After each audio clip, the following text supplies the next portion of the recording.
Breaking news tonight. Industry analysts have issued a warning. The kicked out of the hero's party trope is projected to overtake isekai as the #1 producer of fantasy slop by the end of the fiscal year. Sources confirm that at least 12 new series are currently in production, all featuring protagonists who were, quote, definitely useless before discovering they were in fact the most important person alive.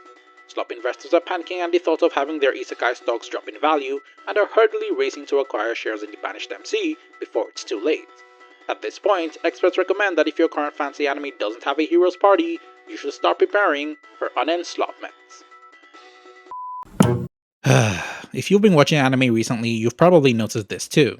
The weirdly specific trend where the main character gets kicked out of their team for being useless, only for the story to immediately prove that they were actually the strongest person to ever exist.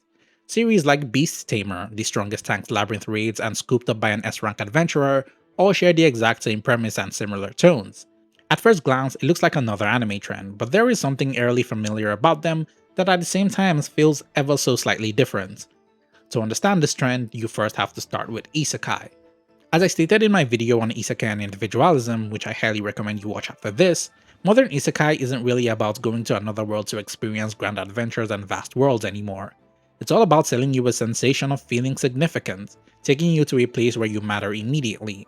You are put in a world that agrees with you, one where you gain recognition, validation, and power without doing anything to deserve it. The Banished from the hero's party trope strips away the coming from another world story and replaces it with a change in environment. The main character is forced out of a party where they weren't valued and is immediately put in one that does.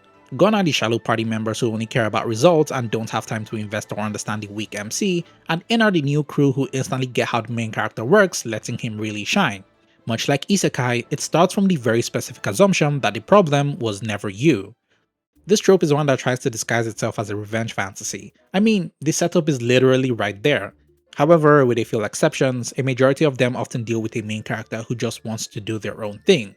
There is no grand declaration of revenge, and the hero's party never really acts as an antagonistic force to the main character, so there really is no reason to have it be a revenge story, because if it was, that would create narrative tension, which the trope doesn't want.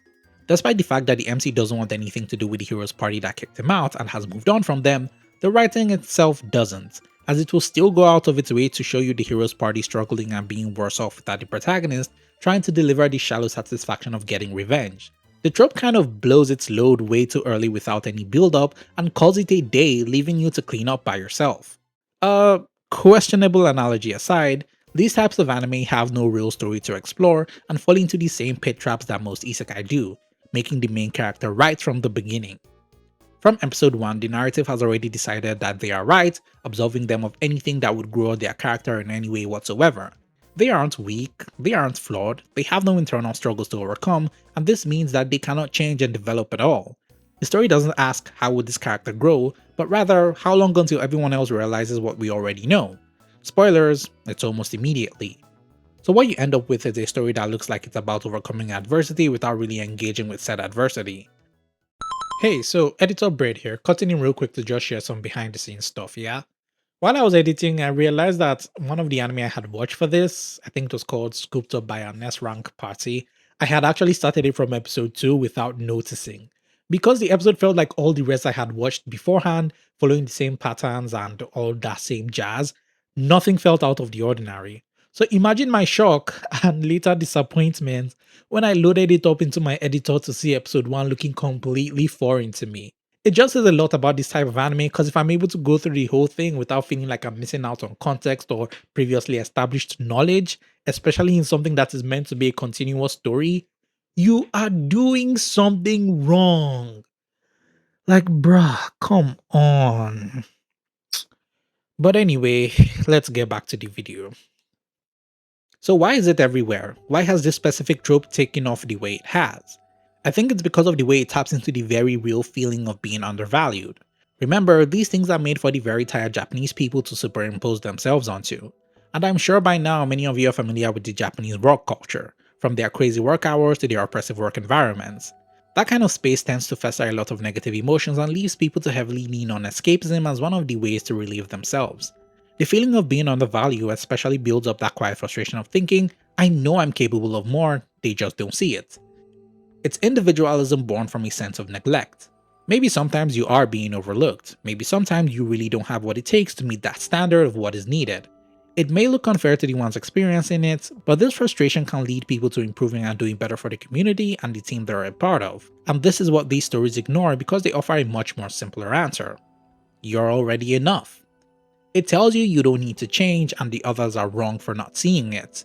You can see why it appeals to a lot of people, especially in a world where it feels like you're being judged for everything you do. This trope sells you liberation by giving you the sensation of having been right all along, while giving you the satisfaction of watching that workplace of yours go up in flames when you finally leave, further overblowing your sense of importance. The main character never leaves the hero's party on their own terms because that would put the weight of seeking change on their own shoulders, which would mean having some kind of character growth. That, and I guess the act of safely quitting a job, is a bit too fantastical for the Japanese. Fun fact, a lot of jobs over there, mostly corporate ones, make quitting such a stressful and humiliating process because of how tedious it can be. From things like having to put in your quit notice 6 months ahead, to attending meetings filled with executives probing you on why you want to quit, while stylishly trying to strong-arm you in the process, to even suing you.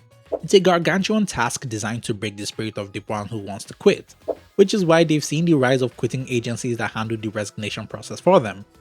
Crazy, huh? So you can see why having a main character who is an extension of you and has the world adapt to them rather than the other way around is such an appealing power fantasy, even though you can see the outcome a mile away. And speaking of world, I think what makes this trope a lot sloppier than isekai is the fact that the world building is almost non-existent. Because the main character has always been a part of this world, there really isn't anything to learn about it, so it lets the author skip out on world building as a whole and just give us another generic fantasy world to experience. At least in isekai, the MC being from another world means that we learn about this new world along with them, and despite being almost as shallow, there is always some effort put into the world building to make it feel a lot more immersive than what we get from the Banished MC trope. But then again, these worlds are just sandboxes for the readers to live out their escapist fantasies. The Banished from the hero's party trope feels like the next evolution towards the slop singularity.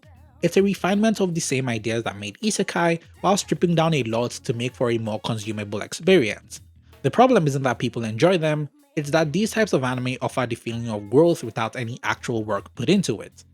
They simulate the reward without the journey, and the more we consume stories like this that tell us we're always right and the world is always wrong, the harder it gets to sit with the uncomfortable possibilities that sometimes we aren't. And sometimes we have to be the ones who change. But that's a lot heavier than what these shows are asking you to think about. They're comfort food, and sometimes comfort food is fine. At least this is slop made by human hands. I would hope so, which makes it infinitely better than whatever AI, NTR, fruit, Empreg slop is getting churned out these days, so that's worth something, I guess. But what do you guys think about this trope? I want to hear all about your thoughts in the comments, and if you enjoyed the video, let me know by leaving a like, as well as subscribing to stay up to date with future content. As always, this has been your very favorite slice of bread. Stay toasty.